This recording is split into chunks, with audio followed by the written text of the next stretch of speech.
예, 반갑습니다. 저는 장성동 시의원이고요. 김민정입니다.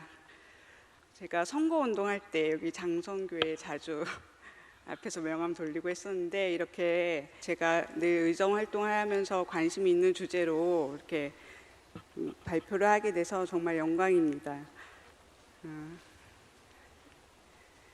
제가 처음 시작은 이렇게 기사로 해봤는데요. 3년, 그러니까 이게 작년 11월 기사라서 이게 앞으로 2년 후에 초등학생 수가 3,500명 감소할 것이라는 내용이고, 50만이 무너진 지는 조금 오래됐습니다. 그 50만 무너져서 아직 회복이 안 되고 있고요. 또 장량동 행정복지센터에서는 이 저출산을 주제로 캠페인을 얼마 전부터 계속하고 있어요. 저는 개인적인 제 신상에 대해서 말씀을 드리면 4학년, 1학년 남매를 키우고 있습니다. 서울에서 그러니까 고등학교까지 포항에서 다니다가 대학을 서울로 간 후에 결혼을 하고 취직을 하고 하는 동안 출산을 하고 나니까 이제 박사과정 공부도 그만둬야 되고, 그다음 직장도 나갈 수가 없고 그렇더라고요. 이제 아이를 봐줄 사람이 없으니까. 그래서 정말 그 절망적인 상황에 있다가 며칠 잠을 못 자다가 궁리를 한 끝에 저희 배우자가 울산으로 회사가 이전하도록 계획이 돼 있어서, 그러면 비빌 곳은 친정밖에 없다고 이렇게 친정에 아이를 맡기고 내가 공부도 마치고 직장 생활도 계속 해야겠다 해서 바로 이사를 왔습니다. 그래서 아이가 100일 되기 전에 새로운 일을 구해서 이제 출근을 했어요. 그런데 그때 이제 100일이 안 됐으니까 손도 붓고 막 이렇게 굉장히 몸이 덜 회복된 상태였는데도, 내가 이렇게 기적처럼 다시 일을 할 수 있게 됐구나, 내 전공 관련된 일을 다시 하게 될 수 있구나 하면서 그 첫 출근할 때 감회가 정말 잊혀지지가 않습니다. 이렇게 나한테 이렇게 일을 계속할 수 있는 기회가 주어졌다는 것, 그리고 이렇게 그래도 부모님이 계셔서 아이를 봐줄 수 있는 환경이 된다는 게 진짜 감사하다, 그런 그때의 기분이 정말 한 번씩 이렇게 생생하게 기억이 나곤 하는데요. 아이가 아직 어리니까 앞으로도 한참은 이 아이들 케어하고 어디에 맡길 것인가 이런 거를 고민하면서 살아야 될 것 같습니다. 그래서 제가 의정 활동하는데도 이 돌봄이나 아이들에 관한 이제 관심이 가장 큰데요. 이렇게 이 초등학생 수가 감소하면 지금 초등학교를 다니는 학생들에게도 좀 피해가 있더라고요. 교육청 행정협의회 회의를 가보면 앞으로 학생 수가 감소하기 때문에 강당이나 새로운 시설물을 지을 때 많이 자제하는 쪽으로 의견을 주십니다. 그래서 앞으로 이 학생 수가 감소하는 것, 초등학생 수가 감소하는 것이 지금의 우리 아이들의 교육 환경에도 영향을 미친다는 것, 그게 참 안타까웠습니다. 그래서 포항시의 돌봄 정책을 본격적으로 보면요, 중앙의 이런 돌봄 정책이 여성가족부와 교육부 이렇게 나눠서 진행이 되듯이, 이렇게 포항시에서도 여성가족과 교육청소년과 이렇게 나눠서 진행이 됩니다. 이 공동육아 나눔터 사업은 이렇게 한마디로 품앗이 돌봄인데요. 맞벌이 가구의 방과 후 돌봄을 책임지는 시스템입니다. 포항시에서는 한 4년 전에 양덕동에 있는 상부 4차 아파트 커뮤니티 센터 내에 여성가족부와 신한금융의 후원으로 이제 시작이 됐는데요. 아무래도 아파트 안에 있다 보니까 안심하고 아이들을 맡길 수 있다는 것, 그리고 학원을 이렇게 계속 돌리지 않아도 학원에 갔다가 엄마 아빠가 올 때까지 그 집 안에서, 아파트 안에서 기다릴 수 있다는 것, 그 점이 최대의 장점이더라고요.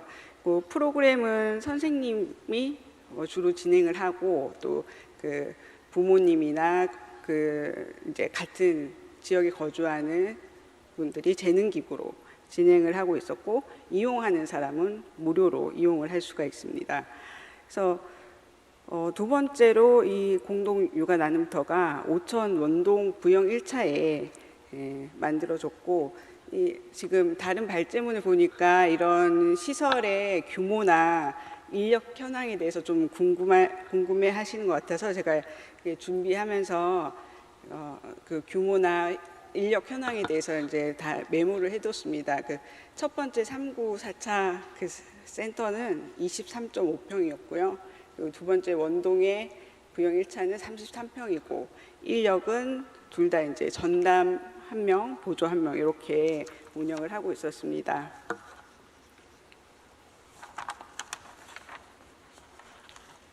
그리고 이 아이 돌봄 지원 사업이 또 있는데요. 이거는 이제 가정에 파견을 해서 아이들을 돌봐주는 그런 제도입니다.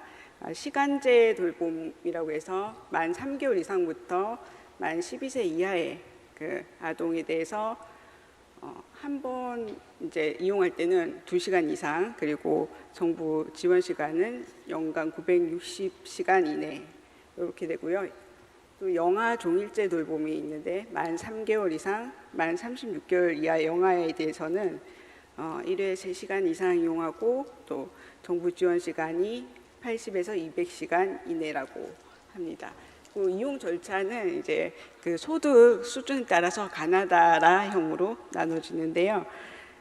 경상북도에서 이 아이돌봄이 사업에 대해서 굉장히 지원을 많이 하고 있어요. 그래서 이용률이 전국에서 가장 높은 편인데, 라형의 경우는 이제 지원을 받지 않는 그 소득계층인데도 그 경상북도에서 지원을 해주기 때문에 거의 그 본인이 내는 그 이용료를 보존받을 수 있어서 아이돌봄이 사업에 대한 이용률이 굉장히 높은 편입니다.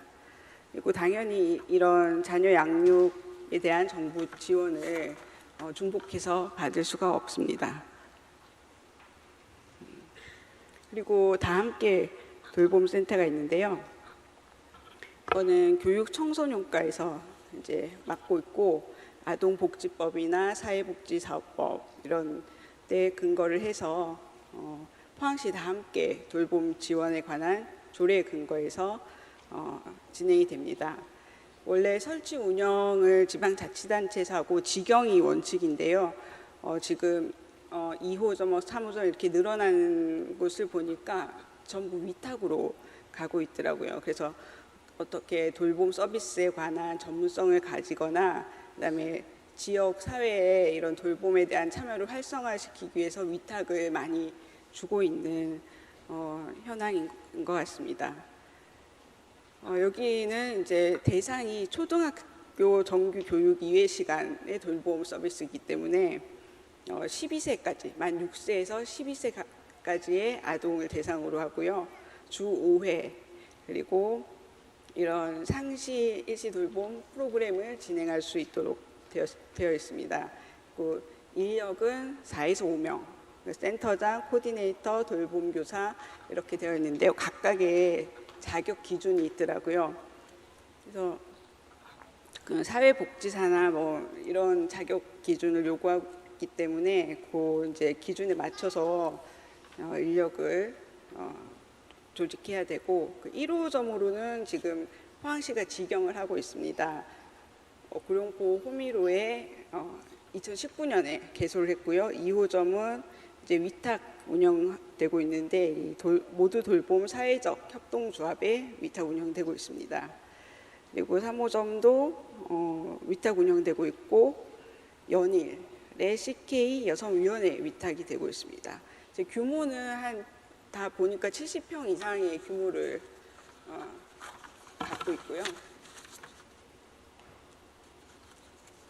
4호점도 이제 제가 요 심사에 참여를 했었는데 송도 행복마을 돌봄터라고 해서 그 티파니 웨딩을 하시는 분이 그 이제 연계해서 이 송도에 있는 아이들을 한번 케어해 보겠다 이렇게 참여를 하셨더라고요. 그래서 이제 송도에서 운영이 되고 5호점도 흥해에서 YMCA 위탁되어서 운영이 됩니다. 지금 6호점도 양덕에서 이 사회적 협동조합이 맡아서 운영하도록 되어 있는데요. 이 수탁자 신청 자격을 보니까 사회복지법인이라든지 비영리 법인 그리고 사회적 협동조합, 비영리 민간단체 이렇게 신청 자격이 있습니다. 그 많이 좀 혼동하시는 게 다함께 돌봄센터하고 지역아동센터를 좀 헷갈려 하세요. 근데 지역아동센터의 경우에는 개인이나 법인이 직접 운영을 하고 있고 그 대상 또한 18세 미만 초중 재학 아동이 그리고 정원 50% 이상이 우선 돌봄 아동이어야 됩니다. 방과 후에 돌봄과 석식을 그리고 뭐 중식 그런 이제 식사를 제공하는 그런 형태로 운영이 되고 있습니다. 다음으로는 그 긴급 아동 보호, 그러니까 직장맘 SOS 서비스 사업이라고 해서요. 이제 말 그대로 가정에 긴급한 상황이 발생했을 때 이제 그 도움을 주실 분을 불러서 이제 케어를 해주는 그런 서비스입니다. 특히 애들이 입원을 하면 이렇게 뭐 일주일 입원하고 이러면 회사를 계속 출근하는 것이 어렵잖아요. 그때 아동 보호사를 이렇게 파견해 주셔가지고 아이가 입원한 동안에 케어를 해주시기도 하고 아니면 집에 다른 아동을 케어해 주시기도 하는 그런 서비스입니다.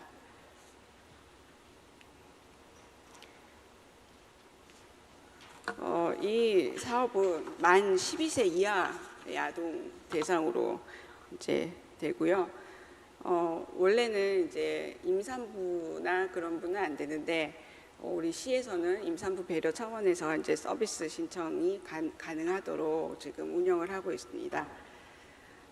그리고 이용 시간이 이제 최소 2시간에서 6시간이 돼야 되고 이게 아주 다양한 형태로 이용이 가능해요. 등하교 서비스 그리고 뭐 이제 당연히 이제 학원 등하원이라든지 이제 그런 케어도 다 가능하고 그리고 아동 보호사와 연계가 되어 있어서 이제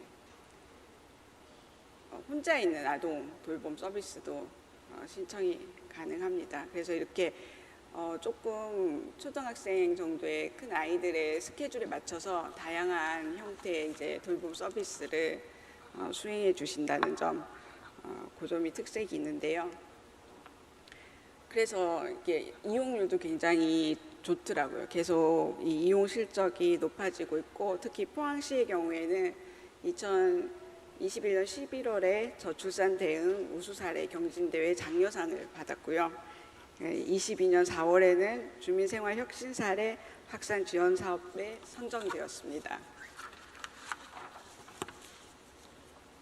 다음으로는 그 시간제 긴급 보육 서비스인데요. 그 아동 보호사나 그 돌보미 선생님들이 가정으로 파견되는 형태가 아니고 이제 지금 처음 시작은 북구청에서 했는데 북구청에 아이를 이렇게 데려다주는 형태로 해서 시간도 야간이나 주말에 이용이 가능하도록 되어 있어요. 그래서 이제 야간이나 토요일 공휴일에 이용이 가능하기 때문에 지금 이용률이 점점 많아지고 또 그래서 이제 남구에도 얼마 전에 한 곳 이렇게 시간제 긴급 보육 서비스를 시작했다고 합니다. 그래서 이렇게 돌봄 기관이나 이렇게 운영 형태를 보고 그 어떤 것이 좀 부족한가 이런 것들이 이제 많이 고민이 돼서 새로운 형태의 돌봄 서비스들이 계속 나오고 있는 것 같아요. 그래서 이 포항형 영유아 돌봄 체계라고 해서 지금 10이 많이 투입해서 확장하고 있다는 거 말씀드리고요.